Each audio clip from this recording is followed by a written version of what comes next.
The Perfectionist Parenting Trap, Audiobook. Introduction. Let me ask you something. Have you ever gone to bed at night replaying the day in your head, every word you said to your child, every moment you wished you had handled better? Maybe you're lying there thinking, why did I snap at him when he spilled his juice? Or I should have been more patient during homework. You promise yourself that tomorrow will be different. Tomorrow you'll be calmer, gentler, more present, more perfect. But then tomorrow comes.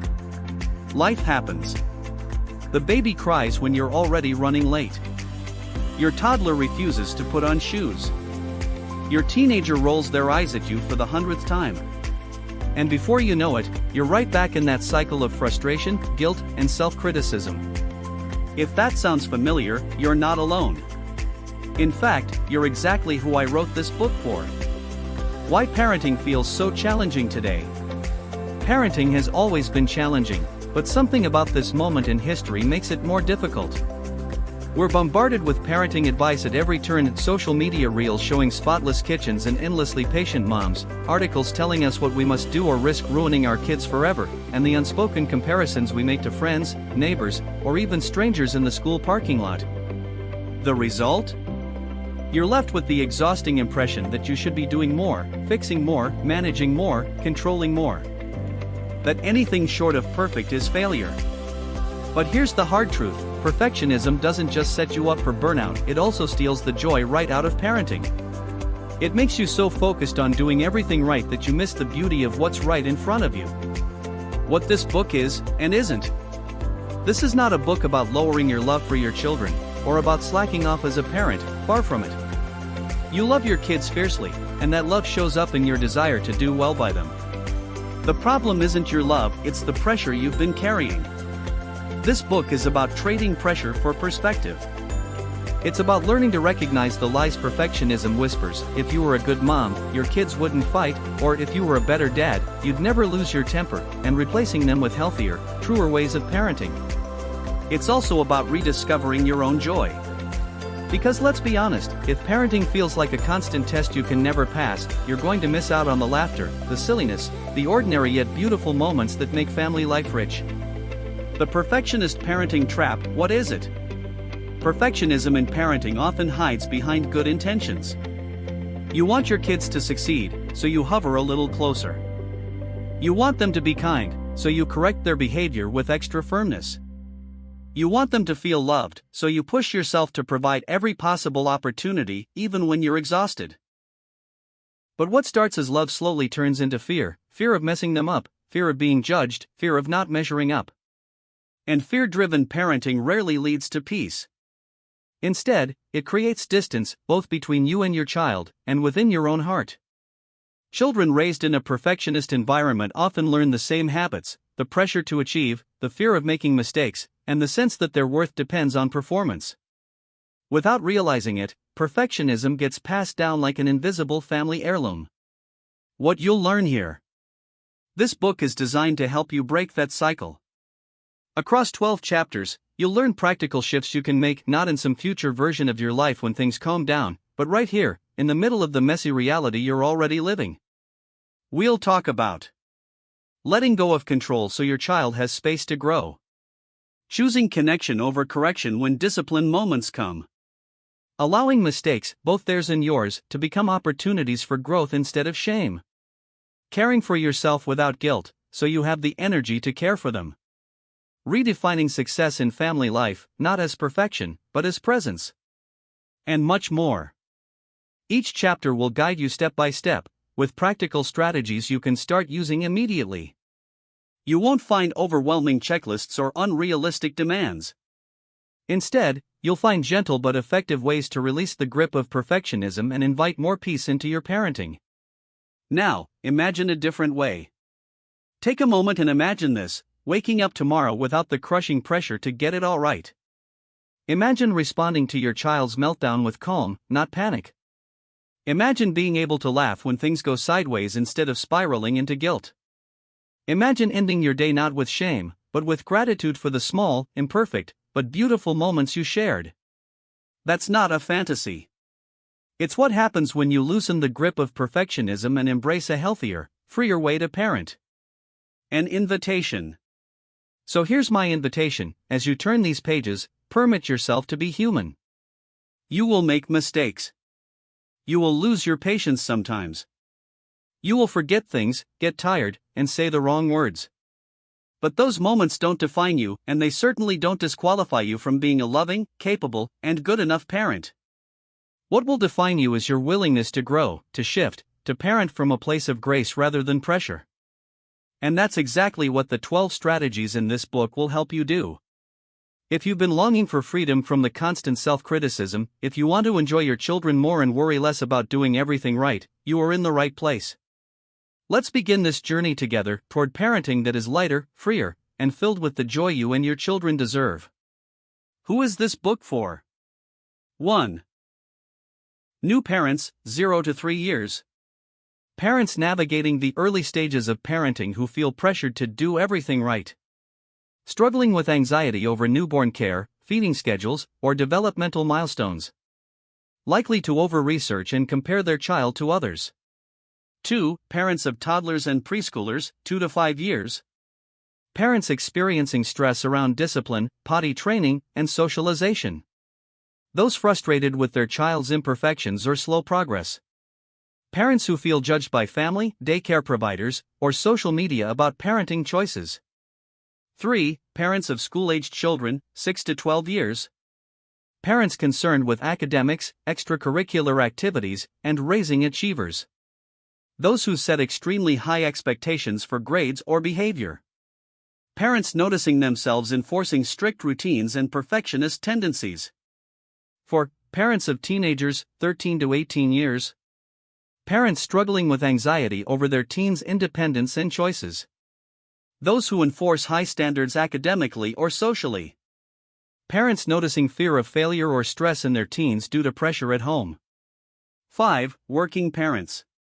Parents juggling career, household responsibilities, and parenting expectations. Those who feel guilty for not doing enough or are constantly striving to balance it all. Parents seeking strategies to reduce burnout and improve family connection. 6. Stay-at-home parents. Parents who feel the constant pressure of being the perfect caregiver. Those overwhelmed with household management, child development, and societal judgment. Parents seeking reassurance and practical steps to embrace good enough parenting. 7. Parents who struggle with comparison. Parents frequently comparing themselves to friends, neighbors, or social media influencers. Those feeling inadequate or judged by other parents. Parents interested in learning mindset shifts to reduce anxiety and guilt. 8. Parents prone to anxiety or perfectionism. Parents who are naturally detail-oriented or control-focused. Those who experience chronic stress over minor parenting decisions. Parents wanting to break cycles of high standards that affect both themselves and their children. 9. Parents interested in personal growth. Parents looking to improve emotional intelligence, self-compassion, and mindfulness. Those motivated to model resilience and healthy behaviors for their children. Parents open to practical frameworks for reducing perfectionism in daily life. 10. Parents facing emotional burnout. Parents feeling exhausted, irritable, or disconnected due to overextending themselves. Those struggling with guilt, shame, or frustration over not being enough. Parents seeking strategies to reclaim joy and strengthen family bonds. 11. Parents of children with learning or behavioral challenges. Parents navigating special needs, ADHD, or learning differences. Those prone to overcompensate or push perfection to help their child succeed. Parents needing guidance to balance expectations with empathy and patience. 12. Parents active on social media.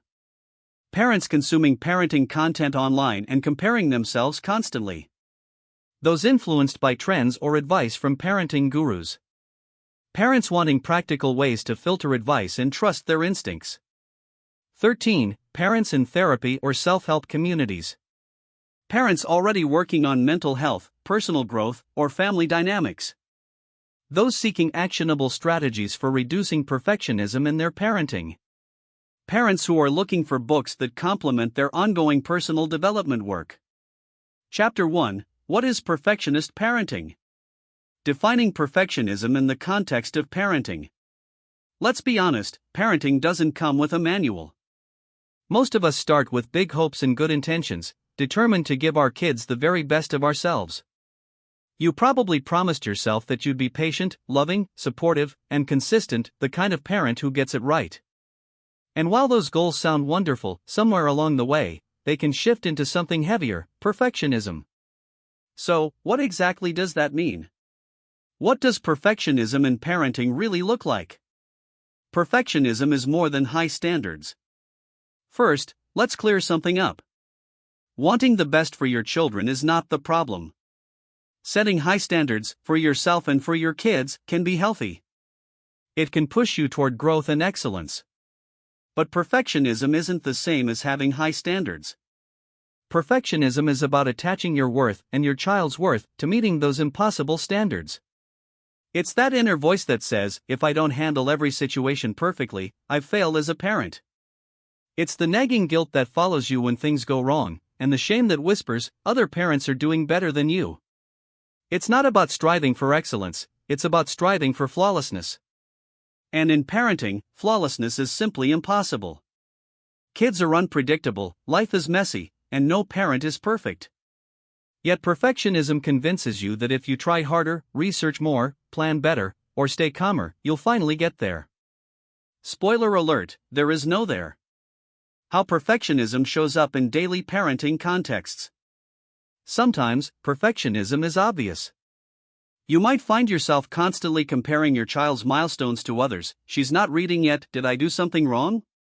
Or you might replay every decision. Maybe I should have signed him up for soccer instead of piano. Other times, perfectionism is subtle, almost invisible, until you stop and notice the weight you're carrying. Here are a few ways it sneaks in. The overprepared parent. You stay up late repacking lunches so they look just right, or researching parenting techniques until you're more exhausted than informed. The self-critical parent: one meltdown, one rushed dinner, or one forgotten school form becomes proof that you're failing. The controlling parent: you try to manage every detail of your child's life, their routines, friendships, hobbies, because you fear mistakes will reflect poorly on you. The comparing parent: social media leaves you deflated. Other parents seem calmer, more creative, more organized, and you wonder why you can't measure up. The fearful parent: you worry that every small misstep will cause lasting damage. A bad grade becomes a sign you haven't supported enough, a tantrum becomes evidence you're not firm enough. Does any of that sound familiar?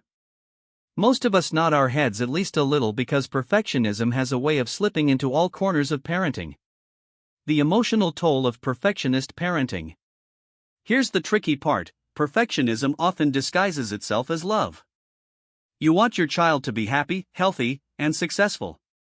That desire is good. But when perfectionism takes the wheel, your love turns into pressure, both on you and on them. For you, it shows up as exhaustion, guilt, and the constant sense that you're behind. Parenting feels more like a test you're failing than a relationship you're enjoying. For your child, it can feel like they're constantly being evaluated.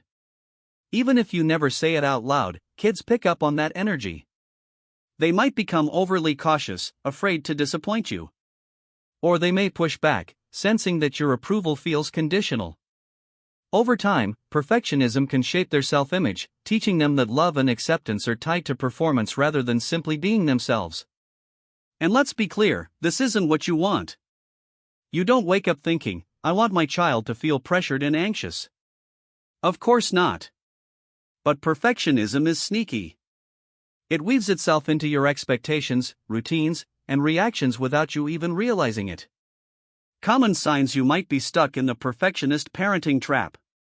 1. You replay the day at night and feel guilty. Instead of falling asleep peacefully, your mind replays every interaction with your child like a highlight reel of mistakes. Maybe you raised your voice when your toddler refused to eat dinner, or you rushed your teen out the door without listening to their story. The day might have been filled with good moments, too, but all you can focus on is what you didn't do right. That lingering guilt becomes your nightly companion, making it hard to rest or give yourself credit for the love you showed. 2. You constantly compare yourself to other parents. At school drop-off, you notice another mom who always seems calm and put together, while you're juggling backpacks and coffee spills.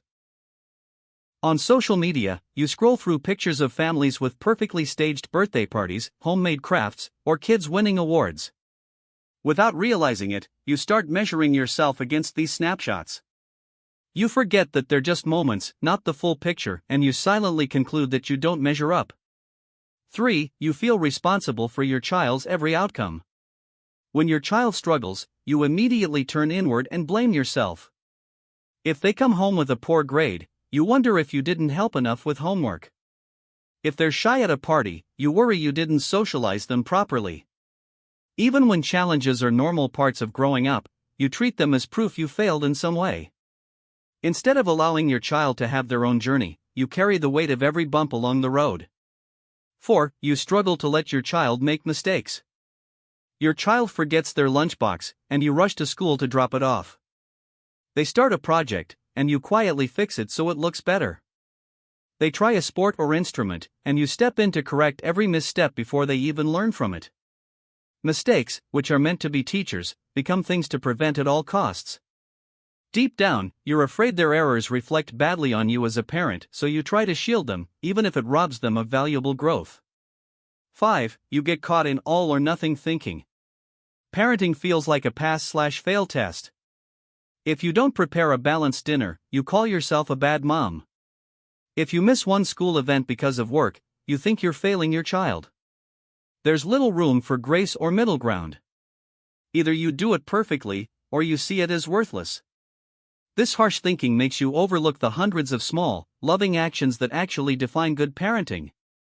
6. You push yourself beyond exhaustion.